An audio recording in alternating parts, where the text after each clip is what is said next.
अस्सलाम वालेकुम स्टूडेंट्स, हमारे पास चैप्टर है टेक्निक्स ऑफ इंटीग्रेशन। चैप्टर 4 है हमारे पास कैलकुलस एंड एनालिटिकल ज्योमेट्री।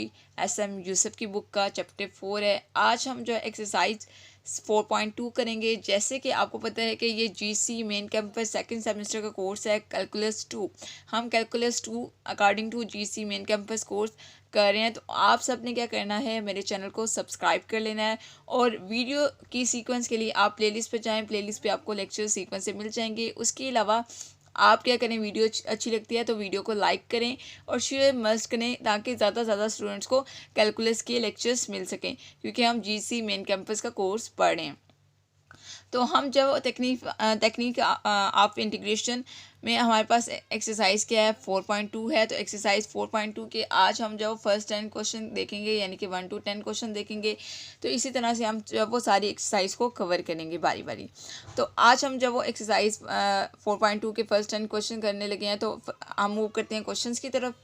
तो अब देखें स्टूडेंट्स, हमारे पास एक्सरसाइज 4.2 के फर्स्ट 10 क्वेश्चन हैं। क्वेश्चन नंबर 1 आपके पास क्या है, इंटेग्रल 1/√ऑफ x a square plus x square d x है। तो आप इसको इस तरह से पढ़ सकते हैं, इंटेग्रल dx/√ऑफ एक्स स्क्वायर प्लस ए स्क्वायर। जैसे कि हमने जो प्रीवियस लेक्चर में सब्स्टिट्यूशन पढ़ी थी, तो हम यहाँ पर बहुत से क्वेश्चन जो है वो सब्स्टिट्यूशन मेथड से भी करेंगे। सब्स्टिट्यूशन मेथड क्या होता है, थोड़ा सा आपको रिवाइज करवा देती हूँ कि सब्स्टिट्यूशन हम कहाँ पर करते हैं। सब्स्टिट्यूशन मतलब कि सब्स्टिट्यूशन मेथड मतलब कि आप क्वेश्चन को ईजी करने की बजाय, यानी कि अगर क्वेश्चन जो है कॉम्प्लिकेटेड फॉर्म में है तो आप उसको इजी फॉर्म में लेकर आएँ और उसको सॉल्व कर दें। ये होता है सब्स्टिट्यूशन मेथड। तो हम जब वो फर्स्ट 10 क्वेश्चन करेंगे तो सबसे पहले हम मूव करते हैं क्वेश्चन नंबर 1 की तरफ। सबसे पहले हमारे पास क्वेश्चन नंबर 1 है, इंटेग्रल dx/√ऑफ एक्स के प्लस ए स्क्वायर। तो सबसे पहले हम जब वो, जैसे कि मैंने आपको बताया कि हम सब्स्टिट्यूशन मेथड अपनी आसानी के लिए करते हैं, तो आप किसी टाइप की भी सब्स्टिट्यूशन कर सकते हैं। तो यहाँ पर हम लेट करते हैं कि x = a cos hyperbola theta. हमने इस तरह से लेट कर लिया, यानी कि x = a साइन है, साइन हाइपोबोला थीटा है। अब हमने ये अपनी आसानी के लिए इस टाइप की सब्स्टिट्यूशन कर ली है। आप कोई और भी कर सकते हैं, कोई मसला नहीं होता, ठीक है। आपने सब्स्टिट्यूशन के लिए ये नहीं कहना कि कोई फिक्स सब्स्टिट्यूशन होती है, ऐसा कुछ भी नहीं होता। अगर आपको ये चीज़ नहीं समझ आ रही तो आप प्रीवियस लेक्चर भी ले सकते हैं, वहाँ पर जब वो मैंने बड़ी डिटेल में सब्स्टिट्यूशन का बताया हुआ है। अब देखिए यहाँ पर x का डेरिवेटिव लेंगे तो dx आ जाएगा। ए आपके पास कांस्टेंट है तो ए तो एज इट आएगा, साइन हाइपोबोला थीटा इसका डेरिवेटिव लेंगे तो कॉस हाइपोबोला थीटा आ जाएगा और साथ डी थीटा आ जाएगा। तो ये आपके पास डी एक्स की जगह आप क्या लिख देंगे, ए कॉस हाइपोबोला डी थीटा लिख देंगे, यानी कि सारा का सारा क्वेश्चन एक्स से थीटा में कन्वर्ट हो जाएगा। अब देखिए इंटेग्रल लगा दिया, डी एक्स की जगह हमने क्या लिखा, a cos hyperbola theta d theta लिख दिया over square root of a square, तो ए स्क्वायर रहेगा।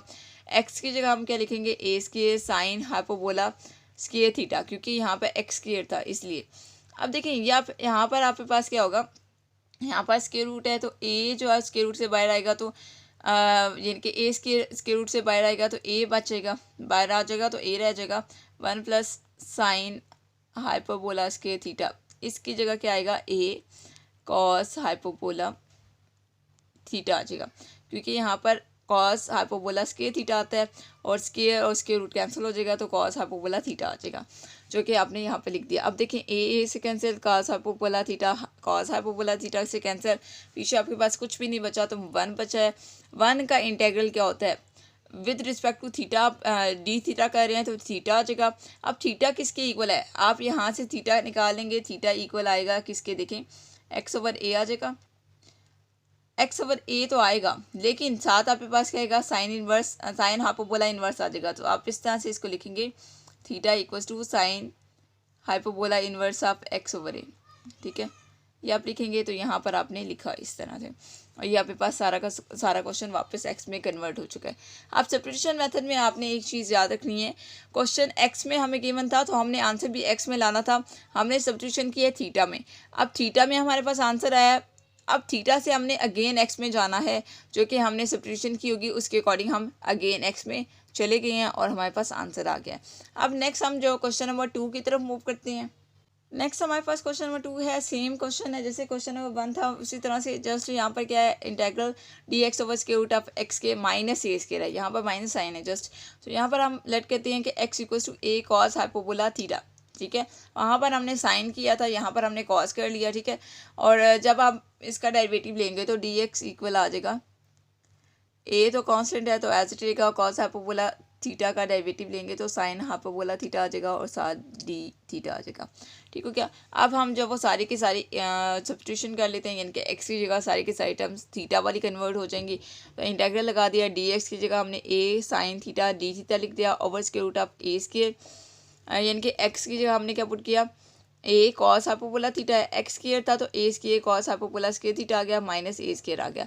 अब यहाँ पर आपके पास क्या होगा, ए हाइपरबोला ए साइन हाइपरबोला थीटा तो एज इट रहेगा, नीचे आपके पास क्या होगा, ए जो है स्क्वायर रूट से बाहर निकलेगा तो ए रह जाएगा, मतलब ए स्क्वायर जो है वो स्क्वायर रूट से बाहर निकलेगा तो ए आ जाएगा, कॉस हाइपरबोला स्क्वायर थीटा -1 आ जाएगा, यानी कि अंदर ये बचेगा ए तो एज इट रहेगा। यहाँ पर क्या बनेगा, यहाँ पर साइन हाइपरबोला स्क्वायर थीटा बन जाएगा, स्क्वायर रूट से कैंसिल हो जाएगा, तो आपके पास क्या आ जाएगा, ए साइन हाइपरबोला थीटा आ जाएगा, ए से कैंसिल, साइन हाइपरबोला थीटा से कैंसिल, तो पीछे आपके पास कुछ भी नहीं बचा, तो 1 बचा है। इंटेग्रल ऑफ 1 का integral with respect to d theta लेंगे तो आपके पास थीटा आ जाएगा। अब थीटा किसके इक्वल है, थीटा आप निकालने के लिए क्या करेंगे, cos inverse of x over a, यानी कि थीटा किसके इक्वल है, cos inverse of x over a. हमने यहाँ पर थीटा की जगह क्या पुट कर दिया, cos inverse of x over a, क्योंकि क्वेश्चन हमारे पास एक्स में था तो हमने आंसर भी एक्स में लाना था, और ये आपके पास आंसर है क्वेश्चन नंबर 2 का। अब हम नेक्स्ट क्वेश्चन नंबर 3 की तरफ मूव करते हैं। नेक्स्ट हमारे पास क्वेश्चन नंबर 3 है इंटेग्रल ऑफ tan x। हमने tan x का इंटेग्रल कैलकुलेट करना है, तो tan x को आप लिख सकते हैं साइन ओवर कॉस में, तो हमने integral of sine x over cos x लिख लिया, साथ आपके पास dx आ गया।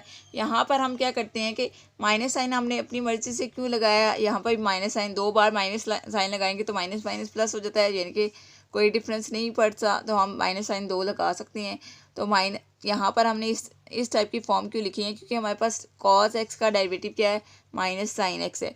अगर फंक्शन हो इस तरह से हो कि फंक्शन है आपके पास एफ ऑफ एक्स है और उसका डेरिवेटिव ऊपर पड़ा हुआ है, उस तो आप क्या लिख सकते हैं इसको, L N of F of X लिख सकते हैं, ठीक है। अब यहाँ पर देखें माइनस साइन तो एज इट कॉस का डेरिवेटिव ऊपर पड़ा हुआ है, यानी कि माइनस साइन एक्स पड़ा हुआ है, ऊपर कॉस का डेरिवेटिव क्या है, माइनस साइन एक्स है, तो आप कॉस को क्या लिख सकते हैं, minus L N of cos X, minus sign तो पहले का था, L N of cos X लिख दिया। अब ये जो माइनस साइन है, लॉग की प्रॉपर्टी क्या होती है कि जो माइनस साइन शुरू में है वो पावर में चला जाएगा, तो L N of cos of -1 आ गया। अब ये जो कॉस ऑफ -1 का क्या मतलब है, 1 ओवर कॉस एक्स, और 1 ओवर कॉस एक्स किसके इक्वल होता है, सीकेंड एक्स के इक्वल होता है, तो 1 ओवर कॉस एक्स की जगह सीकेंड आ गया, तो L N of second x आ गया, और ये आपके पास आंसर है क्वेश्चन नंबर 3 का। अब सिमिलर क्वेश्चन क्या है, क्वेश्चन नंबर 4 है, इसमें भी आपने इसमें आपके पास क्या है, integral cot X D x है, और कॉट को आप लिख सकते हैं कॉस ऑफ साइन में।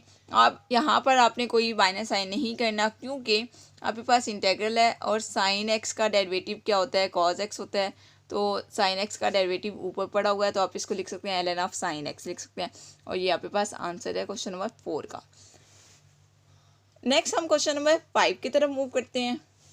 नेक्स्ट हमारे पास क्वेश्चन नंबर 5 है इंटेग्रल ऑफ सीकेंट एक्स का आपने इंटेग्रल कैलकुलेट करना है, तो आपने यहाँ पर क्या किया है, integral of secant X D X equal to integral of secant X, तो एज इट हमने अपनी मर्जी से secant X plus tan x को मल्टीप्लाई भी किया है और डिवाइड भी कर दिया, ठीक है।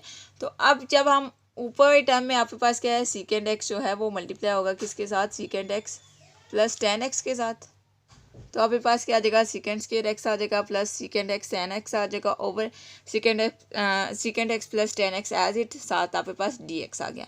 अब यहाँ पर अगर आप फोकस करें तो secant X plus tan x का ऊपर डेरिवेटिव पड़ा हुआ है, ठीक है, secant X plus tan x का ऊपर डेरिवेटिव पड़ा हुआ है, यानी कि नीचे आपके पास फंक्शन है और ऊपर आपके पास डेरिवेटिव पड़ा हुआ है। जब नीचे फंक्शन हो और ऊपर डेरिवेटिव हो तो आप क्या लिख सकते हैं, L N of mod of sine X plus tan x, जैसे कि आपने क्वेश्चन नंबर 3 और 4 में किया है, इसी तरह से, ठीक है क्या। अब यहाँ पर देखिए सीकेंट एक्स किसका रेसिप्रोकल है, कॉज एक्स का, तो सीकेंट एक्स की जगह आप 1 ओवर कॉज एक्स लिख सकते हैं और tan x की जगह आप साइन ओवर कॉज लिख सकते हैं, बाकी एल एन एज इट है।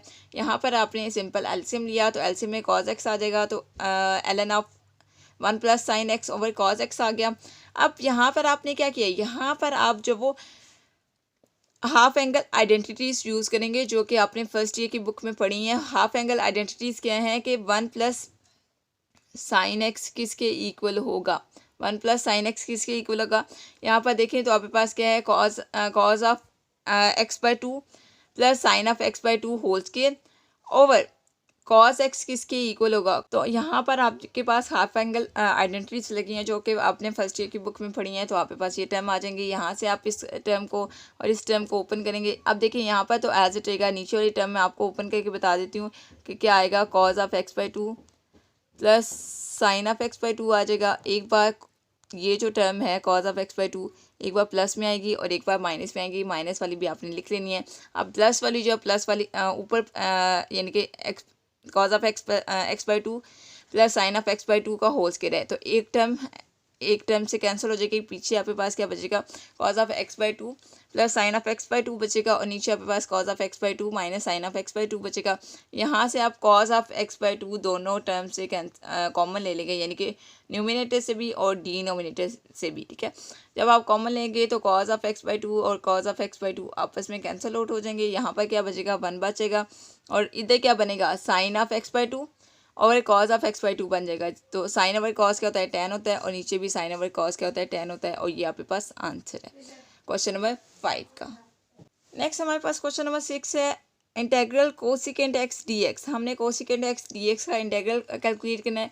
ये भी सिमिलर क्वेश्चन है क्वेश्चन नंबर 5 की तरह। अब देखिए इसमें क्या है, कोसिकेंट x तो एज इट रहेगा। हमने अपनी मर्जी से कोसिकेंट x - cot x को मल्टीप्लाई भी किया और नीचे डिवाइड भी कर दिया है। अब ये आपके पास क्या बन गया, ये फंक्शन पड़ा हुआ है नीचे और ऊपर डेरिवेटिव पड़ा हुआ है। तो आप इसको क्या लिख सकते हैं, ln of cosecant x - cot x लिख सकते हैं। अब यहाँ पर कोसिकेंट x किसका रेसिप्रोकल होता है, साइन का। तो आप कोसिकेंट x की जगह 1/sin x लिख सकते हैं, माइनस कॉट की जगह cos/sin लिखेंगे। यहाँ पर एलसीएम लेंगे तो ln of 1 - cos x over sin x आ जाएगा। यहाँ पर आपने क्या किया, यहाँ पर भी हाफ एंगल आइडेंटिटीज लगेंगी। तो ln as it 1 - cos of x की जगह क्या आ जाएगा, 2 sin² x/2। ये आपने फर्स्ट ईयर की बुक में पढ़ी हुई है, वहाँ से आप रिवाइज कर लीजिएगा। और sin x की जगह क्या आ जाएगा, 2 sin x cos x आ जाएगा, sin x/2 और यहाँ पर पावर 2 है तो एक पावर कैंसिल हो जाएगी। पीछे आपके पास यहाँ से 2 और 2 भी कैंसिल हो जाएंगे। पीछे आपके पास sin x/2 और cos x/2 बचेगा। sin ओवर cos क्या होता है, tan होता है, तो tan x/2 आ जाएगा, ln ऑफ tan x/2। और ये आपके पास आंसर है क्वेश्चन नंबर 6 का। नेक्स्ट हम क्वेश्चन नंबर 7 की तरफ मूव करते हैं। अब देखिए नेक्स्ट हमारे पास क्वेश्चन नंबर 7 है, integral ax² + 2bx + c⁻n ax + b dx। हमने इसका इंटेग्रल कैलकुलेट करना है। तो सबसे पहले हम यहाँ पर सब्स्टिट्यूशन करेंगे। तो लेट करते हैं t = ax² + 2bx + c। तो यहाँ पर t का डेरिवेटिव यानी कि डेरिवेटिव लेंगे तो dt इक्वल किसका आ जाएगा, 2 × ax + bx ax + b × dx के आ जाएगा। अब यहाँ पर 2 जो एक्स्ट्रा टर्म है, क्योंकि हमें जो है वो ax + b dx की वैल्यू चाहिए, यानी कि इसकी जगह हमने कोई कुछ ना कुछ पुट करने के लिए हमें क्या करना है, इसको अलग कर लेना है। यानी कि ax + b dx इक्वल किसके है, 1/2 dt के है। यानी कि जहाँ जहाँ पे ax + b × dx है वहाँ पर हमने 1/2 dt पुट कर देना है। अब देखिए यहाँ पर ये आपके पास क्वेश्चन था, इसमें आपने क्या किया है, इंटेग्रल एज इट 1/2 आपने अप्लाई कर दिया। 1/2 अप्लाई करने से पहले सबसे पहले आप क्या करें, ये जो ax² + 2bx + c है, इसको आपने t के इक्वल लेट किया। इसकी पावर क्या है, n है, तो t की पावर भी n आ जाएगी। साथ आपके पास d इस पूरी टर्म की जगह, यानी कि ये जो पूरी टर्म है इसकी जगह 1/2 dt आ जाएगा। अब ये देखें 1/2 तो कांस्टेंट है, तो इसको साइड पे कर लेते हैं, इंटेग्रल से बाहर ले लेते हैं। इंटेग्रल ऑफ t⁻n dt आ गया। अब इंटेग्रल ऑफ t⁻n के किसके इक्वल होता है, यहाँ पर मैं आपको लिखवा देती हूँ, t t⁻n+1 ओवर n+1 इसके इक्वल होता है, ठीक है। यानी कि यहाँ पर पावर रूल लगता है। अब देखिए यहाँ पर 1/2 पहले का था, 1/2 एज इट, 1 ओवर n+1 भी एज इट। t की जगह आपने क्या पुट करना है, ax² + 2bx + c जो कि आपने लेट किया हुआ था, और इसकी पावर क्या है, n+1 है। और ये आपके पास आंसर आ गया, क्योंकि आपने क्वेश्चन को वापस x में लेके जाना था। t में आपने चेंज किया, जस्ट आपने सब्स्टिट्यूशन की और क्वेश्चन को सिंप्लीफाई किया कि जल्दी से सॉल्व हो जाए। सॉल्व हो गया, देन आपने अगेन क्या करना है, उसको x में कन्वर्ट करना है। और ये आपके पास आंसर है क्वेश्चन नंबर 7 का। नेक्स्ट हम क्वेश्चन नंबर 8 की तरफ मूव करते हैं। नेक्स्ट हमारे पास क्वेश्चन नंबर 8 है, integral square root of 1 plus X over 1 minus X D x है। तो यहाँ पर हमने क्या किया है, यहाँ पर हम सब्स्टिट्यूशन करेंगे, सॉरी रैशनलाइज करेंगे इसको, क्योंकि स्क्वायर रूट की टर्म्स है तो हमने इसको थोड़ा सा सिंप्लीफाई करना है। तो यहाँ पर square root of 1 plus X तो एज इट है, हमने अपनी मर्जी से क्या किया, square root of 1 plus X को मल्टीप्लाई भी किया और डिवाइड भी किया। जब डिवाइड करेंगे तो क्या होगा, 1 माइनस एक्स ऑलरेडी है, एक आपके पास 1 प्लस एक्स आ जाएगा। ठीक है, अब दोनों का इंटेग्रल एक ही, मतलब दोनों की सॉरी स्क्वायर रूट एक ही कर लें। तो यहाँ पर 1 माइनस एक्स स्क्वायर रूट के अंदर क्या आएगा, 1 माइनस एक्स और 1 प्लस एक्स आ जाएगा। एक टर्म प्लस में है और एक माइनस में है, तो यहाँ पर 1 माइनस एक्स स्क्वायर आ जाएगा। जैसे कि आपके पास फॉर्मूला होता है a plus B into A minus B equal होता है A square minus B square के। तो बेसिकली ये फॉर्मूला यहाँ पर लग गया है।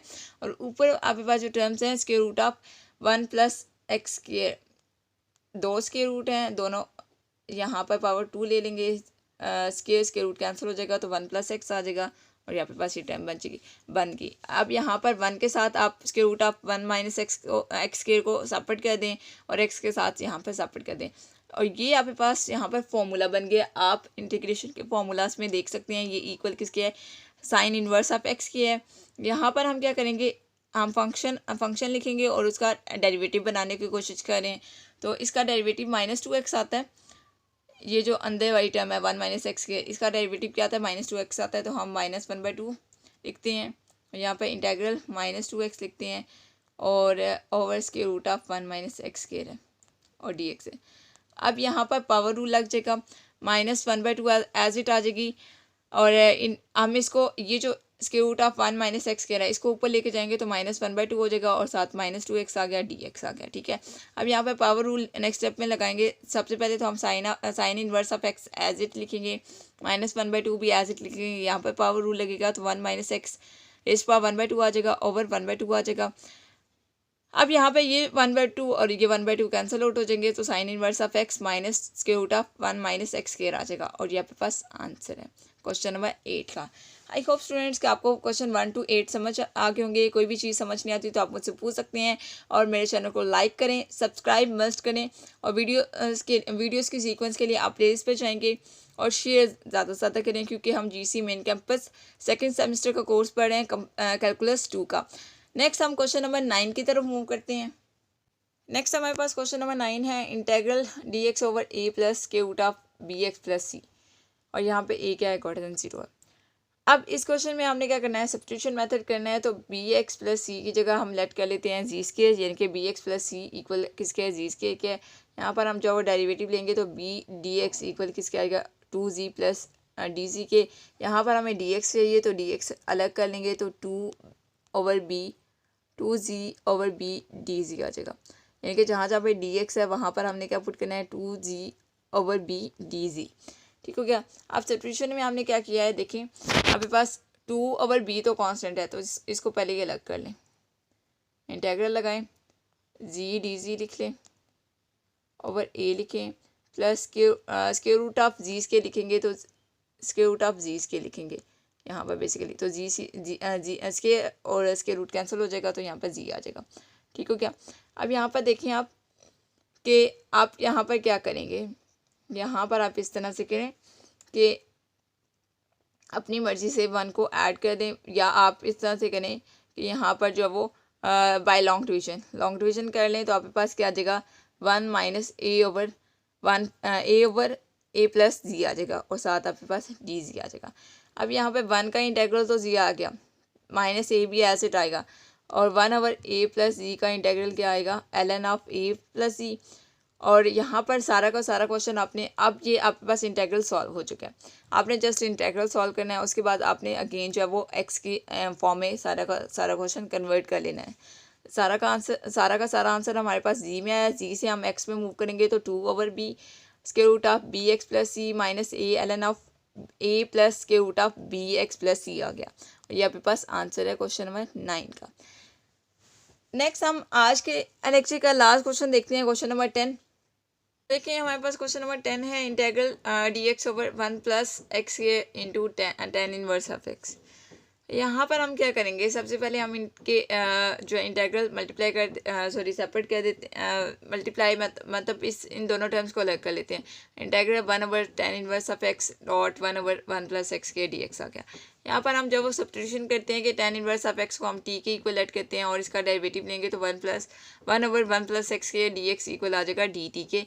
अब यहाँ पर हमने करना क्या है, देखें इंटेग्रल तो एज इट 1/t आ जाएगा, क्योंकि tan−1 की जगह हमने t पुट किया है डॉट, और 1/1 + x के dx की जगह हमने क्या पुट करना है, dt पुट करना है। अब यहाँ पे क्या बन गया, 1/t बन गया, तो 1/t ln ऑफ t हो जाएगा। अब t हमने क्या लिया था, यहाँ पर t हमने लिया था tan−1 तो ln ऑफ tan−1 आ जाएगा, और यही आपके पास आंसर है क्वेश्चन नंबर 10 का। आई होप स्टूडेंट्स कि आपको लेक्चर समझ आ गया होगा। कोई भी चीज़ समझ नहीं आती तो आप मुझसे पूछ सकते हैं। ओके स्टूडेंट्स, अल्लाह हाफिज़।